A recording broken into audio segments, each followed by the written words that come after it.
En el nombre del Padre, del Hijo y del Espíritu Santo. Amén. Ave María Purísima. Pueden sentarse.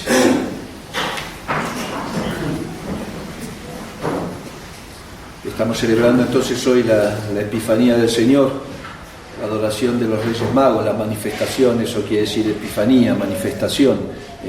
Hoy los Reyes Magos conocen en Jesucristo nuestro Señor, en un niño recién nacido, al Mesías esperado y prometido. Fíjense que así como tuvieron esta gracia los Reyes Magos de ver esa estrella en Oriente y seguirla, con más razón tenían la capacidad, la sinagoga, sabiendo que realmente era el tiempo ya, era el tiempo, la plenitud de los tiempos, y el esperado estaba llegando, de entender en Jesucristo y ver en Jesucristo el Mesías. Entonces hoy los Reyes Magos llegan y pasan por Jerusalén porque la estrella desaparece. Entonces, al desaparecer la estrella, ellos van siguiendo el camino de la verdad. La epístola de hoy es tomada de Isaías profeta, y dice lo siguiente: levántate, recibe la luz, Jerusalén, porque ha venido tu lumbrera, y la gloria del Señor ha nacido sobre ti. Porque he aquí que las tinieblas cubrirán la tierra y la oscuridad a los pueblos, mas sobre ti nacerá el Señor, y en ti se dejará ver su gloria, y a tu luz caminarán las gentes y los reyes al resplandor de tu nacimiento. Levanta tus ojos alrededor y mira, todos estos se han congregado para venir a ti. Tus hijos acudirán de lejos y tus hijas se llegarán a ti de todas partes. Entonces te verás en la abundancia, y tu corazón se maravillará y se ensanchará cuando venga a ti la muchedumbre de naciones de la otra parte del mar, y las naciones poderosas acudan a ti. Te verás inundada de muchedumbre de camellos y dromedarios de Madián y de Efá. Todos los de Saba vendrán y te traerán oro e incienso, y pregonarán las alabanzas del Señor. El Evangelio es tomado del evangelista San Mateo, y dice lo siguiente: cuando hubo nacido Jesús en Belén de Judá, en tiempo del rey Herodes, unos magos vinieron de Oriente a Jerusalén diciendo: ¿dónde está el rey de los judíos que ha nacido? Porque hemos visto su estrella en el Oriente y venimos a adorarlo. El rey Herodes, al oír esto, se turbó, y toda Jerusalén con él.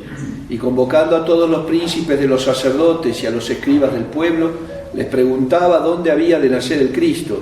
Y ellos le dijeron: en Belén de Judá, porque así está escrito por el profeta: y tú, Belén, tierra de Judá, no eres la más pequeña de las ciudades del reino de Judá, porque de ti ha de salir el caudillo que regirá a mi pueblo de Israel.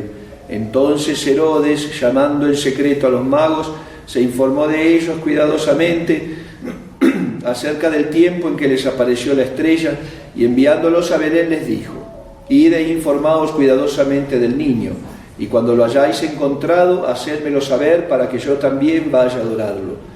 Ellos, después de oír al rey, se fueron, y he ahí que la estrella que habían visto en el oriente iba delante de ellos hasta que vino a pararse sobre el lugar a donde estaba el niño.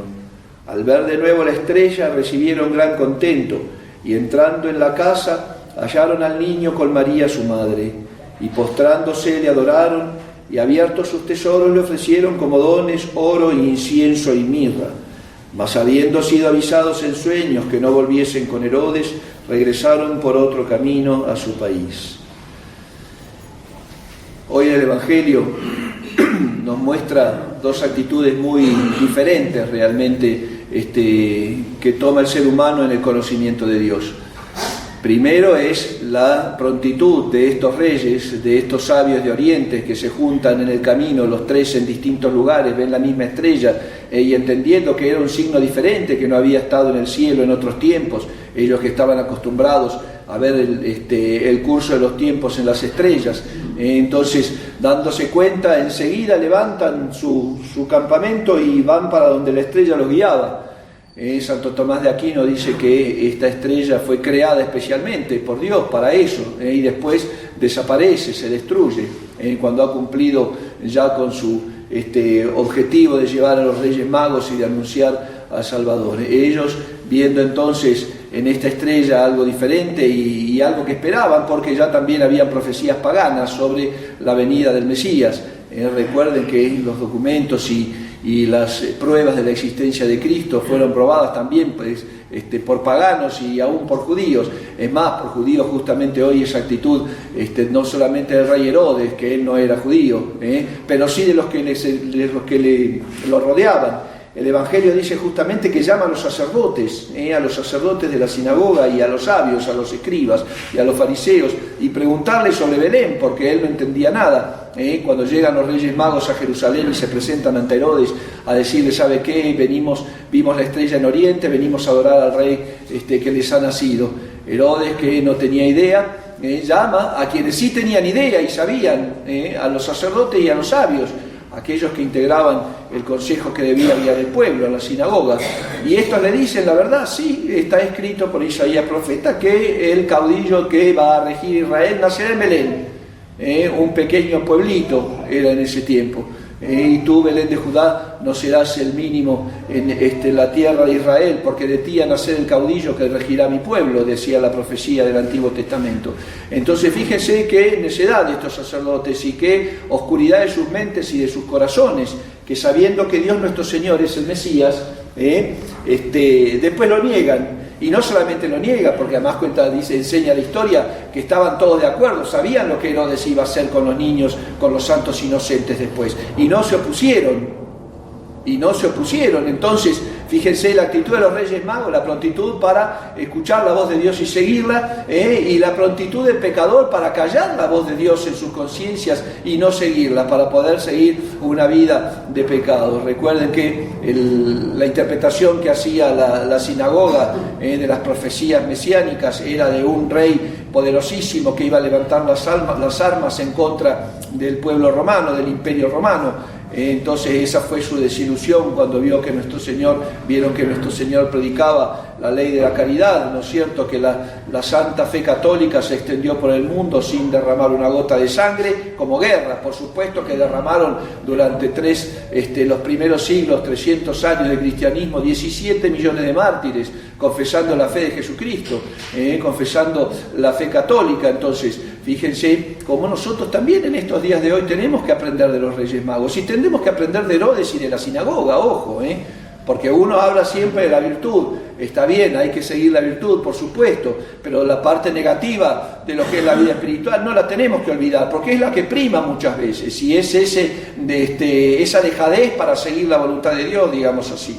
Esa pereza del alma y del cuerpo para cumplir la voluntad de Dios cuando nos dice lo que tenemos que hacer, en el cumplimiento del deber de Estado, en el cumplimiento de nuestros deberes religiosos, en el cumplimiento de los deberes de cada uno de nuestra vocación a la que fuimos llamados, así como los santos reyes fueron llamados también a la vocación de Cristo, que fueron los primeros convertidos, digamos así, junto con los pastores. Recibiendo al niño Dios en brazos de la Santísima Virgen María. Cuando uno ve y medita un poco en las historias evangélicas, ¿no es cierto?, cómo nos va Dios narrando todo el hecho de su manifestación, porque hoy justamente Epifanía quiere decir eso, manifestación, de la manifestación de Cristo, de Jesucristo, Dios y hombre verdadero. Tenemos que nosotros también sacar ese deseo de imitar lo bueno y de rechazar lo malo. En el caso de la fiesta de hoy, esa valentía de los Reyes Magos, ¿no es cierto?, de presentarse ante Herodes y decir, venimos nosotros, vimos la estrella y la seguimos, vinimos aquí para poder adorar al Rey que ha nacido. Esa prontitud en el cumplimiento de la voluntad de Dios, esa perseverancia en el cumplimiento de la voluntad de Dios también, no solamente el pronto para levantarse y cumplir lo que Dios quiere, sino también después perseverar, porque levantarse y en un acto, la conversión no es un acto solamente de un instante donde me arrepiento de mis pecados. La conversión del alma a Dios es un acto de disciplina. Después de haber escuchado la voz de Dios en el corazón y en la conciencia, el alma que se arrepiente de sus pecados, que desea confesarse, que quiere llevar camino de bien, no tiene que quedarse solamente con ese impulso. Si los Reyes Magos hubieran entendido en el cielo y hubieran visto la estrella y hubieran dicho, bueno, sí, qué linda estrella, vamos todos a ver a dónde nos lleva, y se hubieran quedado en sus casas. Uno hubiera dicho, bueno, qué veleidosos que son, qué caprichosos, viendo la estrella, sabiendo lo que tienen que hacer, se quedan cómodos en sus reinos. Lo mismo hace el alma cuando tiene que salir del pecado mortal y no quiere, y tiene la actitud realmente de la sinagoga y de Herodes, ¿no es cierto? Yo veo la verdad, veo que en Belén de Judá van a ser el caudillo que va a guiar al mundo, pero ¿saben qué? Mejor vamos a matarlo. Mejor vamos a matarlo. Mejor caminemos para Jerusalén, díganos dónde está, es como el pecador y muchas veces nosotros en una vida tibia, díganme dónde está la verdad para poder ir a callarla, aplacarla y seguir el camino de mis caprichos. Camino que por supuesto me va a llevar a una eternidad desdichada, porque de eso se trata la vida. No hay varias, como les decía el domingo, varias opciones aún para la salvación. O te vas a salvar camino al cielo o te vas a condenar camino al infierno. En ese momento que la realidad del ser humano y más del cristiano se divide en dos caminos, ¿no es cierto? Esas dos opciones, o te vas al cielo o te vas al infierno. O vamos a tomar la actitud de los Reyes Magos cuando ellos iban caminando y sacrificándose, porque nos cuenta Sor María de Jesús de Ágreda, que yo les digo siempre que estas son revelaciones privadas, no son de fe pública, pero son piadosas y aprobadas por la Iglesia. Ella dice que la procesión, digamos así, de los Reyes Magos fue magnífica, que todo Jerusalén se dio cuenta que estaban ahí, que no solamente llegaron escondidas, y todo Jerusalén se preguntaba, ¿qué pasará para que vengan estos reyes de Oriente? Para que vengan desde tan lejos. La gente ya se preguntaba. Entonces, ¿qué pasaba? ¿Por qué? Porque estas conversiones, digamos así, estas manifestaciones, cuando Dios se manifiesta, se hacen notar.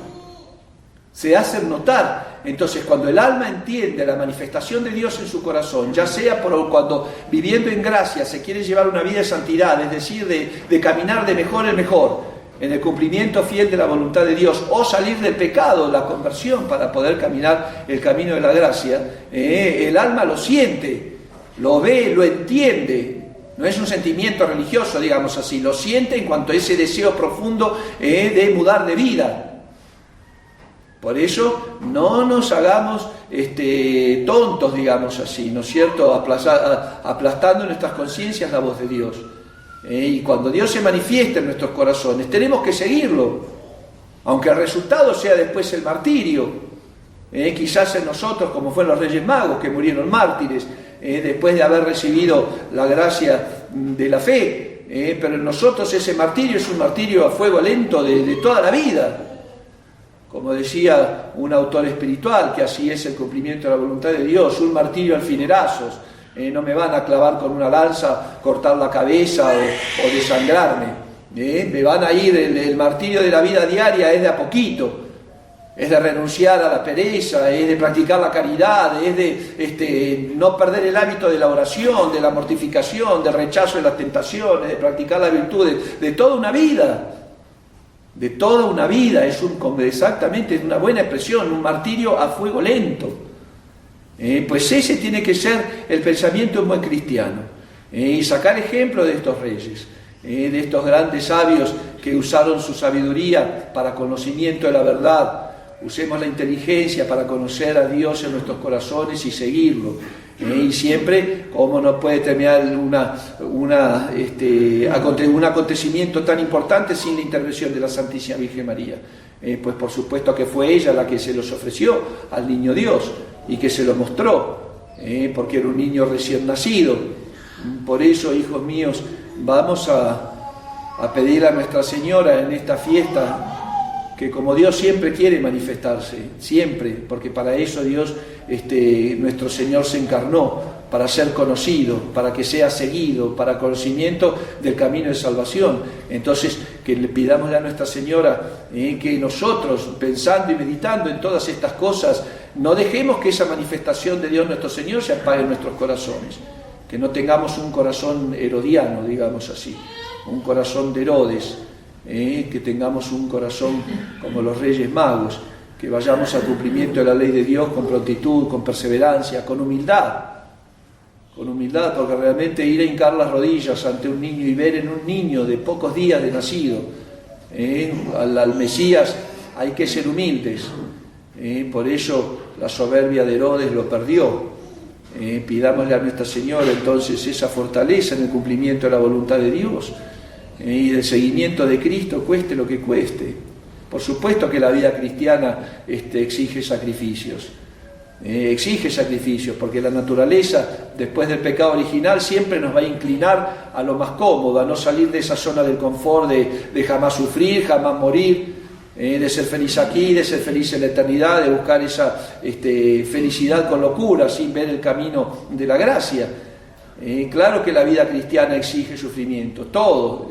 La vida relajada también es un sacrificio, en el sentido de que cuesta. La vida relajada cuesta, porque muchas veces no es agradable, y en la misma conciencia nos dice que hay que salir de ese relajo, de esa vida relajada, de esa vida tibia. Pero también es más difícil la vida cristiana, pero es la que lleva para un buen camino. Tengamos ese criterio de los Reyes Magos, ese criterio de Cristo, ¿no es cierto?, de ver a nuestro Señor en todas las cosas, de verlo en las cosas buenas para poder seguirlos y ver cuando nos dice que no nos llevemos al mal camino para evitarlo. Eso es la vida cristiana, y para eso estamos en este mundo. Si no cultivamos la virtud en esta tierra, con perseverancia, con humildad, si no cultivamos el bien en esta tierra, vamos a terminar condenados. Y se trata justamente de salvarnos, que Nuestra Señora, cuando Dios se manifiesta en nosotros, nos haga verlo y entenderlo y seguirlo y amarlo, imitarlo, porque para eso se hizo hombre, para que sigamos sus pisadas, para que nuestra vida tenga sentido. La vida sin Dios no tiene sentido el vivir por vivir. Por eso el mundo moderno es un mundo enfermo, un mundo deprimido, un mundo de síndromes, de enfermedades espirituales y mentales. Porque la naturaleza sin la gracia se vuelve loca. La virtud de la fe y el amor por la virtud equilibra el alma, equilibra el pensamiento, equilibra la voluntad. Que Nuestra Señora nos dé esa fortaleza y manifestándose Jesucristo en nosotros, nos dé también el amor para seguirle, cumpliendo la voluntad de Dios en la cruz de cada día, cada uno en lo suyo, cada uno en su vocación. La vocación de los magos fue venir a adorar a Dios y volver a seguir gobernando en sus reinos. Cada uno de nosotros tiene una vocación a la santidad de una forma diferente, y de esa forma vamos a tener que cumplirla. Que Nuestra Señora nos dé entendimiento, nos dé amor de voluntad para que llevemos la cruz de cada día con santa alegría, y por lo menos con resignación cristiana, si no podemos con santa alegría, para que después de haber atravesado el mar tormentoso de esta vida podamos ser recibidos en ese banquete eterno que Jesucristo tiene preparado para aquellos que le aman. Ave María Purísima. En el nombre del Padre, y del Hijo, y del Espíritu Santo.